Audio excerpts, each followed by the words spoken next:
तो हाथरस में पूरा पहरा है। पुलिस एहलकारों का लगातार तस्वीरें दिखा रहे हैं। हाथरस मामले पर दिल्ली के वजीर आला अरविंद केजरीवाल ने यूपी हुकूमत के तर्ज अमल की नुक्ताचीनी की है। इन्होंने कहा कि हम जमहूरी मुल्क में रह रहे हैं जहां आवाम सब कुछ होती है। अरबाब इख्तिदार को ये कतई नहीं भूलना चाहिए कि वो सेवक हैं, मालिक नहीं। तो उन वहशियों ने उस बच्ची के साथ हद से ज़्यादा जाके उन्होंने उसके साथ वहशीपना किया और उसकी जान ले ली, उसकी अस्मिता छीन ली। और दूसरी तरफ उसके साथ जिस तरह से सत्ता पक्ष ने व्यवहार किया उस बच्ची के साथ, उसके पूरे परिवार के साथ।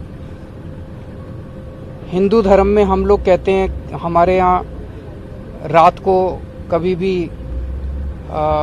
अग्नि नहीं दी जाती है, लेकिन उसको रात को ही जला दिया गया। धर्म के हमारी रीतियों के खिलाफ उसके परिवार को उसके अंतिम दर्शन तक नहीं करने दिए गए।